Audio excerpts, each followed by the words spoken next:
October 5, 1944. Near Overasselt, Netherlands. 5 pilots from No. 401 Squadron Royal Canadian Air Force circled at altitude, their Spitfire Mark 9s gleaming in the afternoon sun. Squadron leader Smith spotted it first, a streak of silver diving toward Nijmegen at impossible speed. No propeller, no familiar profile, just a dart of metal moving faster than anything the Canadians had ever seen in combat. The Me-262 jet fighter banked hard, its exhaust trailing faint wisps against the purple sky. For 3 years, Allied intelligence had whispered about German jet development, but rumours meant nothing compared to the reality now screaming past at over 500 miles per hour. Smith keyed his radio, calling Flight Lieutenant Davenport, Flight Lieutenant Everard, Flying Officer Mackay and Flying Officer Sinclair into attack positions. What followed was aviation history's first confirmed jet fighter shoot-down by gunfire in air combat. More importantly, it was the first crack in what German propaganda had promised would be an invincible wonder weapon. The Messerschmitt Me-262 Schwalbe had just revealed its fatal vulnerability.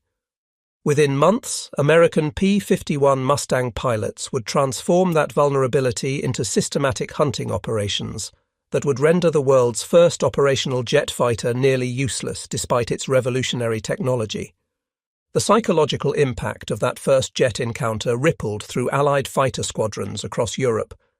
Pilots who witnessed Me-262s understood immediately that air combat had fundamentally changed. Captain Chuck Yeager of the 357 Fighter Group, stationed at RAF Leiston, heard the intelligence briefings with growing concern. The German jet could reach 540 miles per hour in level flight, while the P-51 Mustang topped out at 437 miles per hour.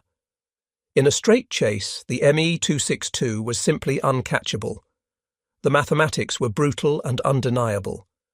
If the Luftwaffe deployed these jets in significant numbers with adequate fuel and trained pilots, the strategic bombing campaign crushing German industry could face catastrophic losses. B-17 flying fortresses lumbering through flak-filled skies at 180 miles per hour would be helpless targets for pilots in aircraft that could attack from any angle and escape before escort fighters could react. For the first time since achieving air superiority over Europe, Allied commanders faced the possibility of losing it. But the Me-262's revolutionary design carried vulnerabilities that arose from the fundamental nature of jet propulsion in 1944. The Junkers Jumo 004 axial flow turbojet engines represented a quantum leap in aviation technology, yet they were also primitive and temperamental. Each engine developed approximately 1,980 pounds of thrust at 8,700 revolutions per minute, burning through J2 synthetic fuel derived from brown coal at twice the rate of conventional fighters. The turbine blades, manufactured from chromadur alloy because Germany lacked sufficient supplies of heat-resistant nickel and chromium, operated at temperatures that caused rapid thermal creep. Under combat conditions, the Jumo 004B engines required overhaul after approximately 10 hours of operation, with complete engine replacement typically necessary after 25 hours of service. This meant that after perhaps 3 or 4 combat sorties, Me-262s needed new engines, creating logistics nightmares that German ground crews could never fully solve. The engine's throttle response presented immediate tactical problems. Unlike piston engines that responded almost instantly to throttle input, the Jumo 004 suffered from significant lag. Advancing the throttle too quickly injected excessive fuel into combustion chambers before airflow could increase to match, causing jet pipe temperatures to skyrocket and turbine blades to overheat. Pilots had to nurse their throttles with delicate precision, making gentle adjustments and waiting for the engines to stabilize. In combat, where split-second reactions often meant survival, this sluggish response transformed the world's fastest fighter into a vulnerable target during critical moments. The Me-262's takeoff and landing procedures magnified these engine weaknesses into tactical catastrophes. With a wing loading of 294 kilograms per square metre, substantially higher than any contemporary fighter, the jet required takeoff speeds exceeding 110 miles per hour and landing approaches at similar velocities. During the critical acceleration phase after releasing brakes, the ME-262 needed nearly 30 seconds to reach flying speed, accelerating down the runway while its engines struggled to develop thrust at low airspeeds. For those 30 seconds, the aircraft was effectively helpless, moving in a straight line at predictable speed with no ability to maneuver. Any Allied fighter that caught an ME-262 during takeoff had a near-stationary target that could not evade, could not accelerate rapidly enough to escape, and could barely defend itself. Landing approaches presented identical vulnerabilities. As ME-262 pilots descended toward their airfields with fuel gauges approaching empty after 60 to 90-minute missions, they had to slow to landing speeds while configuring flaps and gear, again becoming predictable targets flying straight and level. The revolutionary jet engines that made the ME-262 invincible at high altitude became anchors during these low-speed phases. Intelligence officers at 8th Air Force Headquarters in England studied the problem methodically through late summer and early fall of 1944. Photo reconnaissance missions identified 262 bases at Achme, Hessepe, Rheine, Lechfeld and Munich-Riem. Analysis of gun camera footage from the few jet encounters revealed the aircraft's high-speed advantages, but also its low-speed weaknesses. Allied intelligence knew that ME-262 pilots, having burned through most of their fuel during high-speed interceptions, had to return to these specific airfields.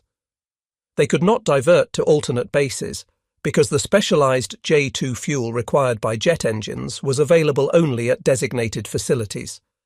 This geographic constraint created an opportunity. If Mustang fighters could loiter near known jet bases, they could ambush ME-262s during their most exposed moments.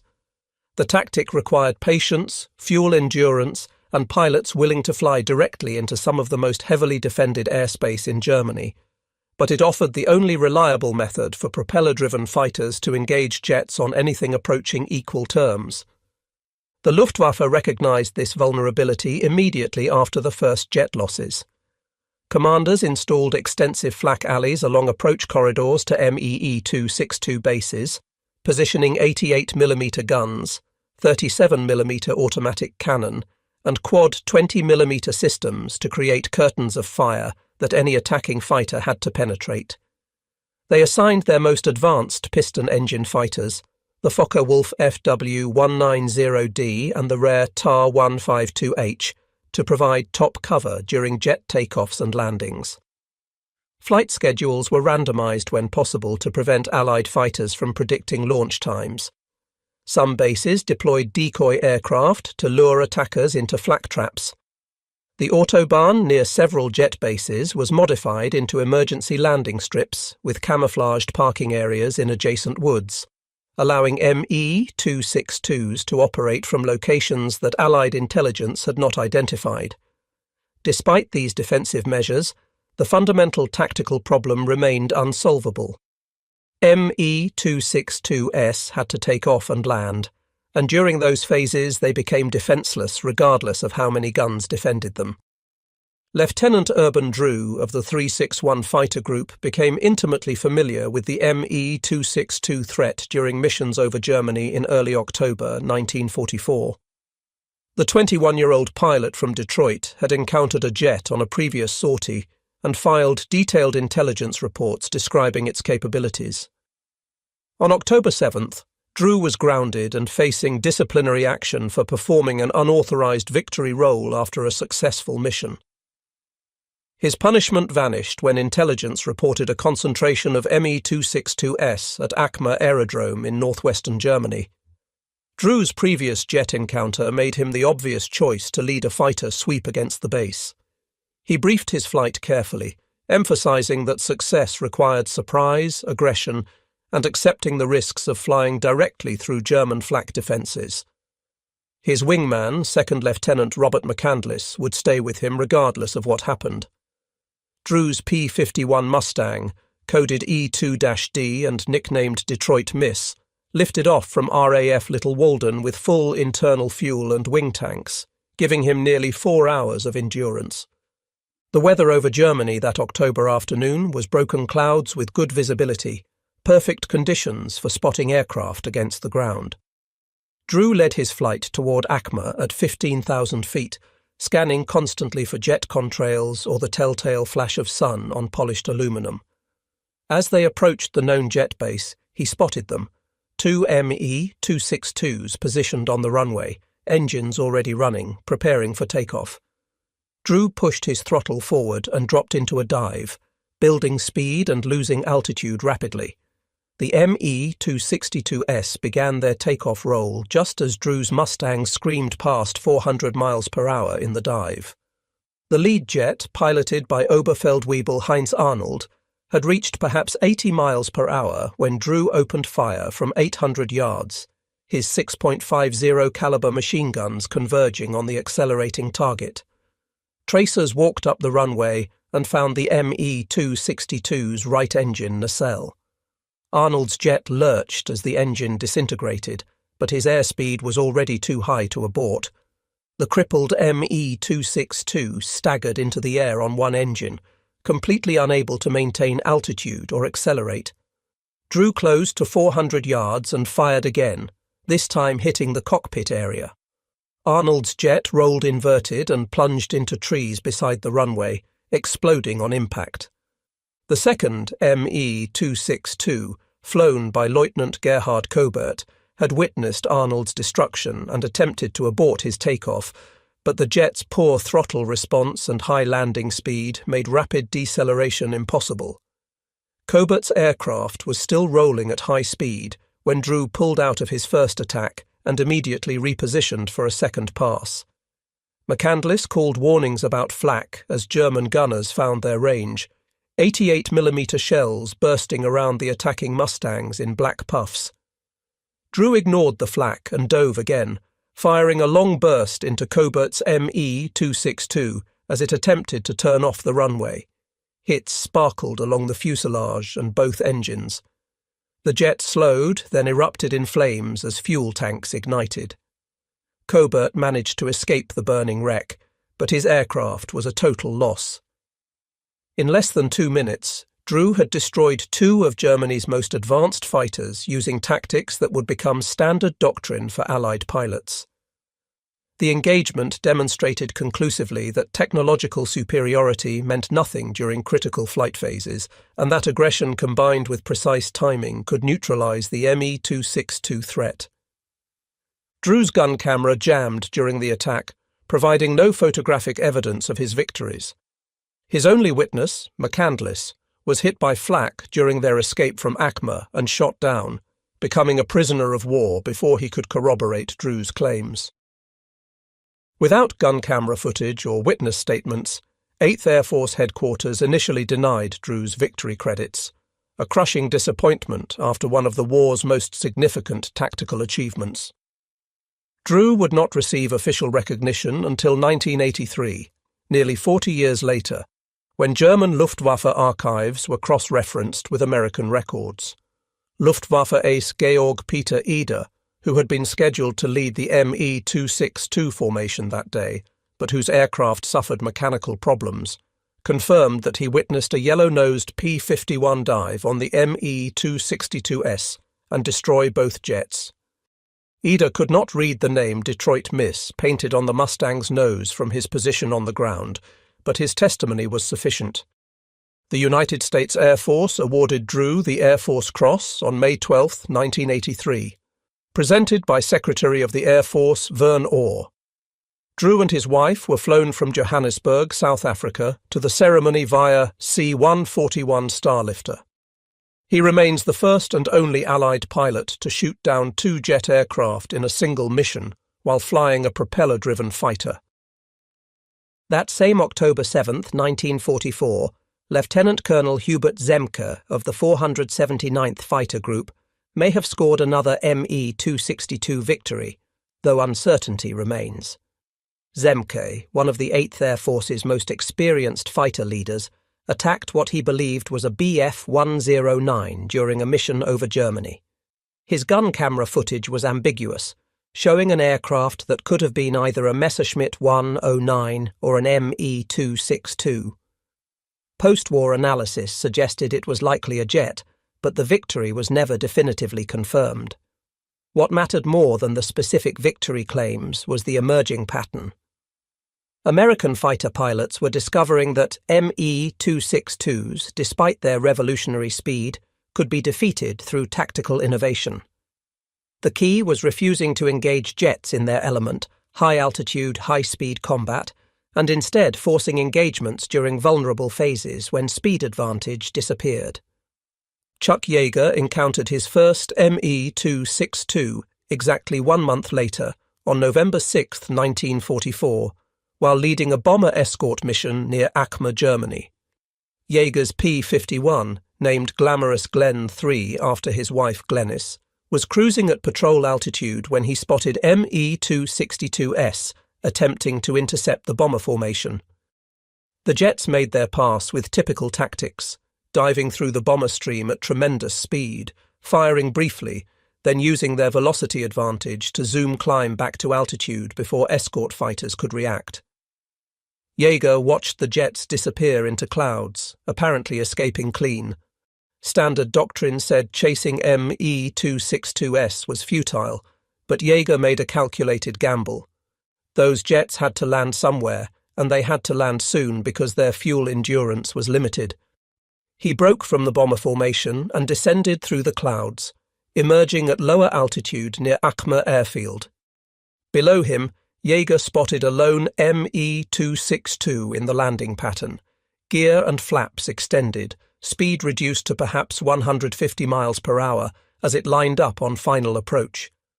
The German pilot, focused on his landing, apparently failed to spot the Mustang diving on him from above and behind. Yeager pushed his throttle full forward and trimmed for maximum dive speed. The P-51 accelerated rapidly in the descent, Yeager using gravity to boost his speed above 450 miles per hour. He closed to 400 yards and opened fire, walking his tracers onto the Me-262's wings. Hits sparkled along the jet's left wing root and fuselage. The Me-262 pilot, probably wounded or killed by the initial burst, made no evasive maneuver. Yeager continued firing as he closed to point-blank range, pouring rounds into the jet's engines and cockpit. The Me-262's left wing folded upward, the jet rolled inverted and plunged into woods several hundred feet short of the runway threshold, exploding in a ball of orange flame. Yeager had no time to celebrate. Acme's defensive guns opened fire immediately, 88mm shells bursting around his Mustang as he screamed across the airfield at high speed and treetop altitude.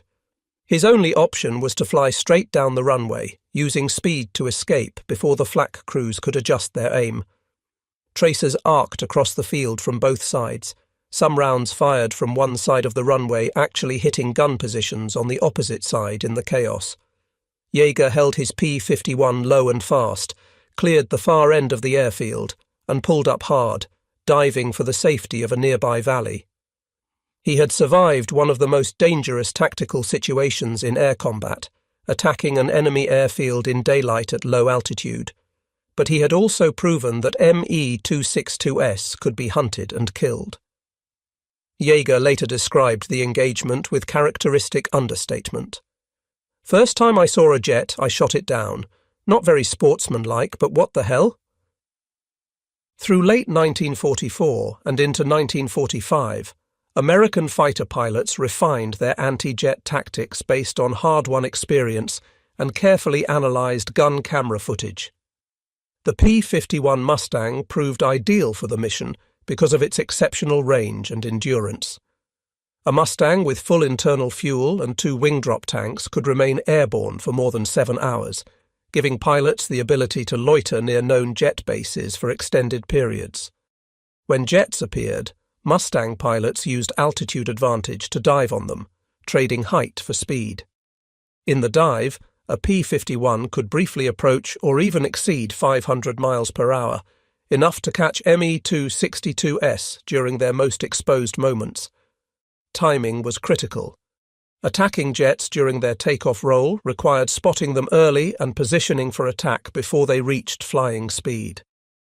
Catching them on landing approach required patience to wait for the perfect moment when the jet was committed to its approach path with gear and flaps deployed. Fighter pilots developed an intimate knowledge of Me-262 operational patterns through persistent observation and intelligence analysis. They learned that jets typically operated in morning and late afternoon windows when visibility was good, but sun angles complicated visual acquisition for defenders. They noted that Me-262s often flew in pairs or small formations, rarely alone, meaning that destroying one jet frequently provided opportunities to attack others. They understood that German pilots, constrained by fuel limitations, could not wave off landing approaches and go around for another attempt. Once an Me-262 committed to landing with low fuel remaining, the pilot had no choice but to continue regardless of threats. This psychological factor gave attacking Mustang pilots a crucial advantage. The jet pilot knew he was exposed but could not abort. The Mustang pilot could press his attack with confidence that his target would not suddenly accelerate and escape. The Luftwaffe's defensive measures grew increasingly sophisticated in response to these tactics, but fundamental problems remained unsolvable. Flak alleys became denser, with some approach corridors defended by more than 100 guns of various calibers. Fighter cover increased, with FW-190D and TA-152H pilots ordered specifically to engage Allied fighters near jet bases regardless of tactical situation. Me-262 pilots received instructions to vary their approach patterns, making random turns and altitude changes to complicate interception. Some bases deployed smoke generators to obscure the field during landing operations. Despite these efforts, the mathematical reality could not be changed. Me-262ES needed specific bases with specific fuel supplies and could only remain airborne for limited durations. Allied fighters could saturate the areas around jet bases, making some engagement nearly inevitable. February 25, 1945, produced one of the most devastating demonstrations of these tactics, when Mustangs of the 55th Fighter Group surprised an entire staffel of Me-262s at Giebelstadt Airfield during takeoff operations. The attack was perfectly timed, with P-51s arriving just as multiple jets began their takeoff rolls. In the chaos that followed, American pilots destroyed 6 Me-262s on the ground or during takeoff, with several more damaged. The losses represented a significant percentage of operational jets available to that unit. German records indicate the Me-262s belonged to the ill-fated Kampfgeschwader 54, a bomber unit that had been re-equipped with jets, but whose pilots lacked adequate fighter training. The 55th Fighter Group's attack demonstrated that concentrated fighter sweeps against jet bases during known operational periods could achieve dramatic results, though at considerable risk. Several Mustangs were damaged by defensive fire during the engagement, and the tactical success depended on achieving complete surprise. The psychological impact of these defeats on German jet pilots was profound and cumulative. Me-262 pilots were elite aviators, carefully selected and extensively trained, often veterans with considerable combat experience. They understood their technological advantages and initially approached missions with justified confidence in their aircraft's capabilities. Repeated losses during takeoff and landing phases, however, created an atmosphere of dread surrounding these critical moments. Pilots knew that every departure and return carried significant risk of ambush. The knowledge that Allied fighters might be waiting, that there was no escape option once committed to landing, that fuel gauges showed empty tanks, created psychological pressure that affected performance and decision-making. The March 18, 1945 raid on Berlin illustrated both the Me-262's potential and its ultimate inability to change the war's outcome. A total of 1,221 Allied bombers, escorted by 632 fighters, attacked the German capital in what would be the last great air battle over Germany. Luftwaffe commanders assembled 37 Me-262s from Jagdgeschwader 7 for a coordinated attack on the bomber formations, the largest jet force yet committed to a single mission. Oberleutnant Gunther Wegmann led his squadron in a loose formation toward the incoming bombers, and he and his wingmen fired R-4M unguided rockets for the first time in operational use. The 50mm rockets, carried in underwing racks of 12 per aircraft, were designed to detonate near bombers, destroying them with blast and fragmentation without requiring precise aim. Wegmann's rockets slashed into a formation of 60 B-17s, and observers reported multiple bombers hit and falling. Other Me-262 pilots pressed attacks with conventional 30mm cannon, their speed allowing them to make multiple passes before escorts could react effectively. The engagement was brief but intense. German pilots claimed 12 bombers and 1 fighter shot down, though United States records indicate 8 heavy bombers were actually lost, along with 3 Me-262s destroyed in air combat. The discrepancy between claims and actual losses illustrated the common wartime pattern of overclaiming due to combat confusion. Even accepting German claims at face value, the jets destroyed less than 1% of the attacking force while the massive bomber formation reached its target and delivered its ordnance. The strategic bombing campaign continued unaffected.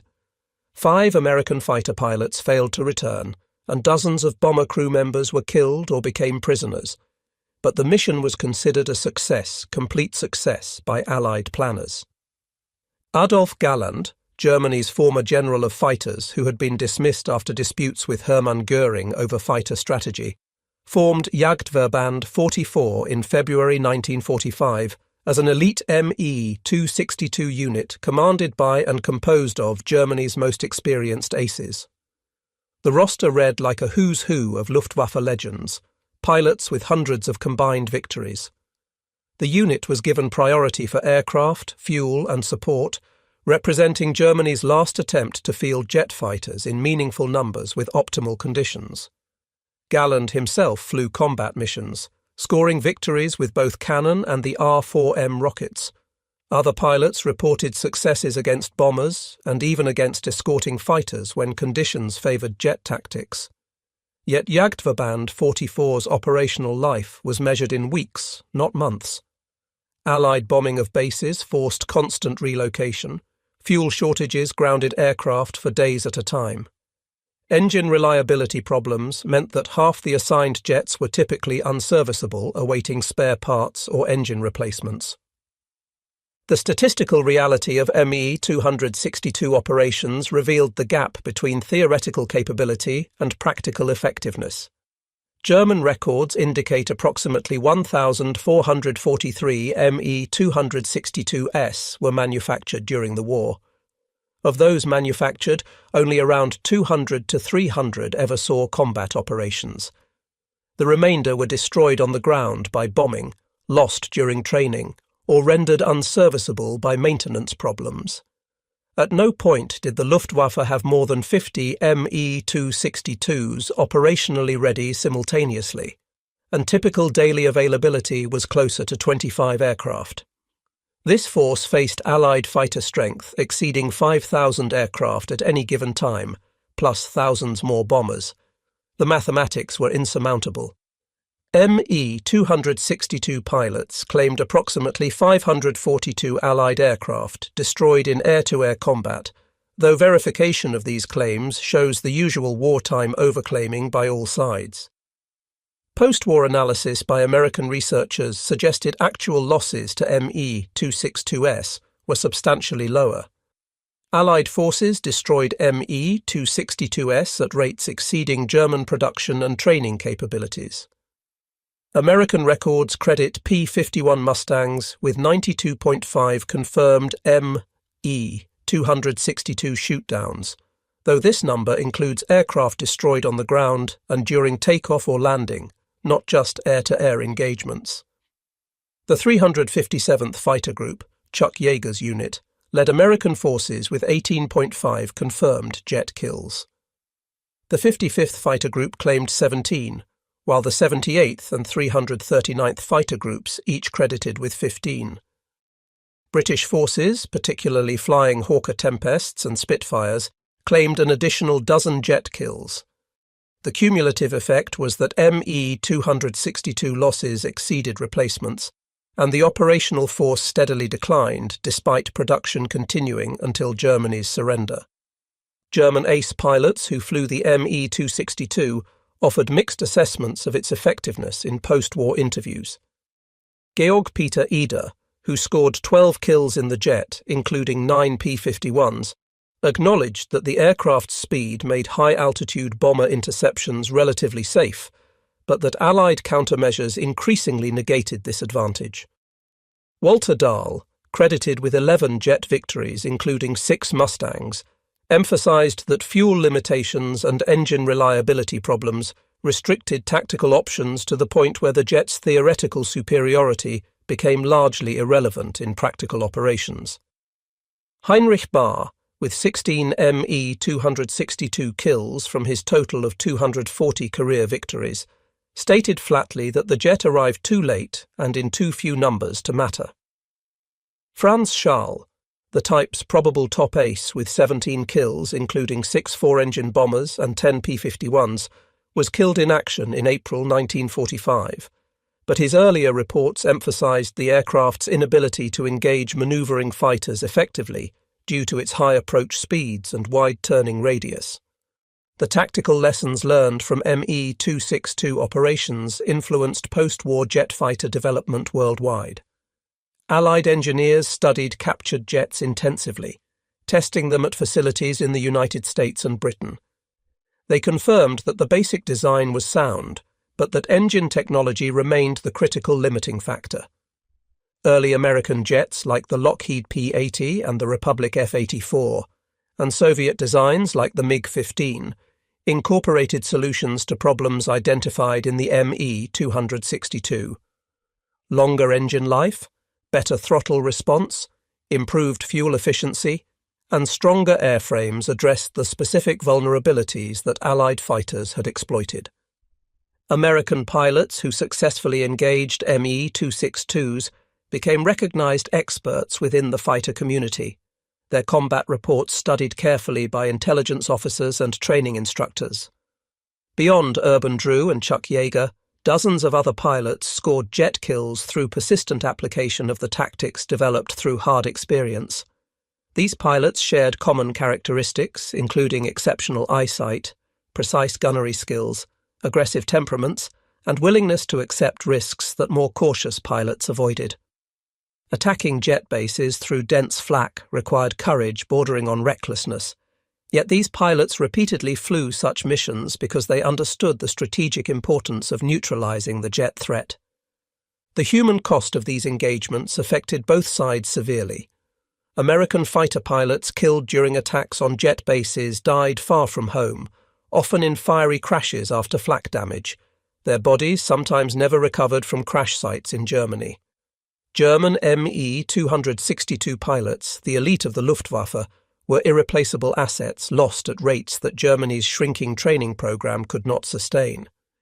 Each dead or captured German jet pilot represented hundreds of hours of training, millions of Reichsmarks in investment, and tactical experience built over years of combat. The stress contributed to errors in judgment, accidents during takeoff and landing, and declining combat effectiveness even among experienced aviators. The infrastructure supporting ME-262 operations collapsed progressively through early 1945 as Allied armies advanced into Germany and strategic bombing intensified. Specialized jet fuel became increasingly scarce as refineries were bombed or captured. Replacement engines, already in short supply due to production bottlenecks, became unavailable when factories were destroyed or fell to advancing forces. Spare parts for airframes and systems disappeared from supply chains. Trained maintenance personnel were killed in bombing raids or reassigned to infantry units as Germany grew desperate for soldiers. Airfields themselves came under direct ground attack as front lines moved eastward. By April 1945, ME 262 units were operating from sections of autobahn or improvised strips, hiding aircraft in woods and working with minimal supplies under constant threat of air attack. The final weeks of ME 262 operations in April and early May 1945 were characterized by sporadic sorties flown by scattered units operating independently as central command and control disintegrated. Individual pilots flew missions when fuel was available, often attacking targets of opportunity rather than executing coordinated operations. Some pilots chose to fly their jets to Allied-held territory and surrender rather than continuing hopeless combat. Others flew final missions knowing that return would be impossible due to fuel shortages or airfield capture. A few, including members of Jagdverband 44, flew combat until literally the final days of the war, achieving kills even as Germany's military structure collapsed completely. Post-war analysis by American and British aviation experts reached consensus that the ME 262 represented a revolutionary technological achievement that arrived too late to affect the war's outcome. Even if Hitler had not delayed production by demanding bomber variants, even if engine reliability had been better, even if more were produced, the fundamental strategic situation made the jet's impact limited. Germany in 1944 lacked fuel, lacked trained pilots, lacked air superiority necessary for safe operations, and faced overwhelming numerical disadvantage against Allied air forces. The ME 262 could not solve these problems regardless of its performance advantages. The legacy of the ME 262 versus Mustang engagements extended far beyond World War II, influencing air combat doctrine for generations. The fundamental principle that technological superiority does not guarantee tactical success became a case study taught at military academies worldwide. The importance of exploiting enemy vulnerabilities rather than engaging strengths became embedded in fighter pilot training. The recognition that even revolutionary weapons systems have exploitable weaknesses informed military planning and procurement strategies throughout the Cold War and beyond. The specific tactics developed by American pilots to counter the ME 262 speed advantage, using altitude to build speed in dives, timing attacks for vulnerable flight phases, and persistent patrolling of known enemy operating areas, remained relevant as new generations of fighters with performance advantages emerged. Individual pilot accounts from the period provided rich detail about the psychological and tactical challenges of these engagements. Chuck Yeager, in his autobiography and numerous interviews, emphasized that destroying the ME 262 required accepting exceptional risk and making split-second decisions with imperfect information. He described the tension of loitering near German airfields, knowing that flak and enemy fighters would engage the moment he attacked, the calculation required to time his dive for maximum speed at the critical moment, and the satisfaction of proving that American fighters could defeat the seemingly invincible jets. Urban Drew, after receiving his belated recognition in 1983, spoke about the frustration of having his victories denied for nearly 40 years due to lack of corroborating evidence, but also about the importance of the mission regardless of personal recognition. The engineering lessons from ME 262 operations directly influenced the development of the P-80 Shooting Star, America's first operational jet fighter, which entered service just as World War II ended. Lockheed engineers studied captured ME 262s extensively, examining their engines, airframes, and systems to understand both successes and failures. The P-80's design incorporated longer-lasting engines with better throttle response, addressing the most critical ME 262 weakness. Improved fuel efficiency extended range beyond the ME 262's 650-mile maximum. Stronger landing gear reduced the accident rate that plagued German jet operations. Better cockpit visibility enhanced pilot situational awareness during vulnerable takeoff and landing phases. Soviet designers similarly studied ME 262 technology, with captured aircraft and engines shipped to research facilities where they were extensively tested. The information gleaned influenced designs like the MiG-15 and Yak-15, though Soviet engineers also incorporated British engine technology obtained through espionage and technology transfer. The global proliferation of jet fighter knowledge that resulted from Me-262 analysis accelerated the transition from piston to jet propulsion that dominated the late 1940s and 1950s. Within 10 years of World War II's end, propeller-driven fighters had become obsolete for frontline service, replaced by jets in virtually every air force worldwide. The final accounting of Me-262 operations reveals an aircraft that achieved tactical successes but strategic failure.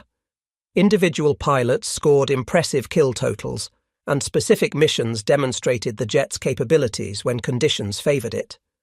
However, the cumulative impact on Allied air operations was minimal. Strategic bombing continued unabated.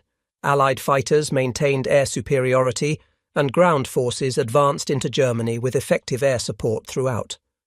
The resources devoted to Me-262 development and production, including scarce materials, manufacturing capacity, and skilled labour, might have produced more conventional fighters that could have been operated more effectively with available fuel and pilot training. The story of German pilots flaunting their jets until Mustang aces caught them during vulnerable moments is ultimately a story about the limits of technological solutions to strategic problems. Germany developed the world's first operational jet fighter, achieving a genuine breakthrough that should have provided significant tactical advantages. Yet this achievement could not overcome fundamental disadvantages in numbers, resources, fuel availability, trained personnel, and strategic position. American and Allied pilots, flying less advanced aircraft but supported by overwhelming industrial capacity, comprehensive training systems, reliable logistics, and sound tactical doctrine, defeated the technological marvel through persistence, innovation, and professional excellence. In the final analysis, the Me-262 stands as one of aviation history's most fascinating might-have-beens, an aircraft that demonstrated the future but arrived too late to change the past. Its combat record, while impressive in specific engagements, was ultimately insufficient to affect the war's outcome.